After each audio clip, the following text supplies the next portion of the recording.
Thrissur corporation മേയറായി doctor Niji ജസ്റ്റിനെ തിരഞ്ഞെടുത്തത് Congress. Mayor സ്ഥാനാർത്ഥിയായി നേരത്തെ വലിയ ചരടുവലികൾ നടന്നിരുന്നുവെങ്കിലും ഒടുവിൽ കാര്യമായ തർക്കങ്ങളൊന്നുമില്ലാതെയാണ് DCC പ്രസിഡന്റ് നിജി ജസ്റ്റിനെ മേയറായി പ്രഖ്യാപിച്ചത്. എ പ്രസാദിനെ ഡെപ്യൂട്ടി മേയറായും തിരഞ്ഞെടുത്തു. സംസ്ഥാന നേതൃത്വത്തിന്റെ നിർദ്ദേശവും കൗൺസിലർമാരുടെ അഭിപ്രായവും മാനിച്ചാണ് തീരുമാനമെടുത്തതെന്ന് DCC പ്രസിഡന്റ് ജോസഫ് ടാജറ്റ് പറഞ്ഞു. തെരഞ്ഞെടുപ്പ് രംഗത്ത് ആദ്യമാണെങ്കിലും ഡോക്ടർ നിജി ജസ്റ്റിൻ സംഘടനാ രംഗത്തും ഗൈനക്കോളജിസ്റ്റ് എന്ന നിലയിലും സജീവമാണ്. കിഴക്കുംപാട്ടുകരയിൽ നിന്നും 614 വോട്ടുകളുടെ ഭൂരിപക്ഷത്തിനാണ് നിജി വിജയിച്ചത്. നിലവിൽ DCC വൈസ് പ്രസിഡന്റാണ് നിജി. യൂത്ത് കോൺഗ്രസ് മുൻ സംസ്ഥാന വൈസ് പ്രസിഡന്റ്, മഹിളാ കോൺഗ്രസ് മുൻ സംസ്ഥാന സെക്രട്ടറി തുടങ്ങിയ സ്ഥാനങ്ങളിലും ഇവർ പ്രവർത്തിച്ചിരുന്നു. KPCC സെക്രട്ടറി കൂടിയായ എ പ്രസാദിന്റെ പേര് തന്നെയായിരുന്നു ഡെപ്യൂട്ടി മേയർ സ്ഥാനത്തേക്ക് പ്രധാന പരിഗണനയിലുണ്ടായിരുന്നത്. സിവിൽ സ്റ്റേഷൻ ഡിവിഷനിൽ നിന്ന് 413 വോട്ടിന്റെ ഭൂരിപക്ഷത്തിലാണ് എ പ്രസാദ് വിജയിച്ചത്. കൗൺസിലർ എന്ന നിലയിൽ പ്രവർത്തന പരിചയവും ഇദ്ദേഹത്തിനുണ്ട്. മേയർ, ഡെപ്യൂട്ടി മേയർ സ്ഥാനങ്ങൾ പാർലമെന്ററി പാർട്ടി തീരുമാനമാണെന്നും അത് നടപ്പിലാക്കുമെന്നും DCC പ്രസിഡന്റ് ജോസഫ് ടാജറ്റ് പറഞ്ഞു.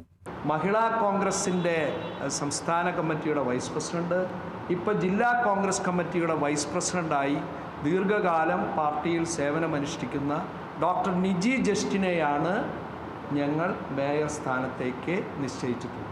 ഇപ്പോൾ KPCCയുടെ സെക്രട്ടറിയായി ദീർഘകാലം സേവനമനുഷ്ഠിക്കുന്ന ശ്രീ എ പ്രസാദിനെയാണ് ഡെപ്യൂട്ടി മേയറായി ഞങ്ങൾ നിശ്ചയിച്ചിട്ടുള്ളത്. ഇത് തൃശ്ശൂർ നഗരവാസികൾക്ക് ഇന്ത്യൻ നാഷണൽ കോൺഗ്രസ് നൽകുന്ന ക്രിസ്മസ് പുതുവത്സര സമ്മാനമാണ്. തന്നെ മേയറായി തെരഞ്ഞെടുത്തതിൽ അതിയായ സന്തോഷമുണ്ടെന്നും തൃശൂരിന്റെ സമഗ്ര വികസനം എന്ന ലക്ഷ്യം മുൻനിർത്തി കൂട്ടായി പ്രവർത്തിക്കുമെന്നും നിയുക്ത മേയർ നിജി ജസ്റ്റിൻ പറഞ്ഞു.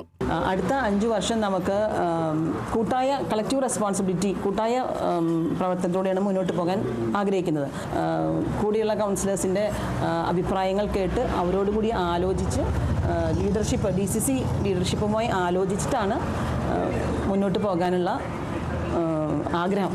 ജനങ്ങളെ കേട്ട് ചേർത്ത് നിർത്തി മുന്നോട്ടു പോകുമെന്നും പാർട്ടി ഒരു തീരുമാനം പ്രഖ്യാപിച്ചാൽ അത് എല്ലാവരുടേതുമാണെന്നും നിയുക്ത തൃശൂർ ഡെപ്യൂട്ടി മേയർ എ പ്രസാദും വ്യക്തമാക്കി.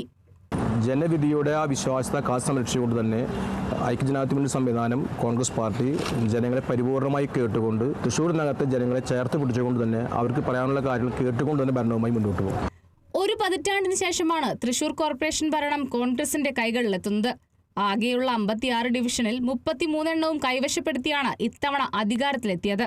നിജി ജസ്റ്റിനെ കൂടാതെ ലാലി ജെയിംസ്, സുബി ബാബു എന്നിവരെയും മേയർ പദവിയിലേക്ക് കോൺഗ്രസ് പരിഗണിച്ചിരുന്നു. Kerala vision news, Thrissur.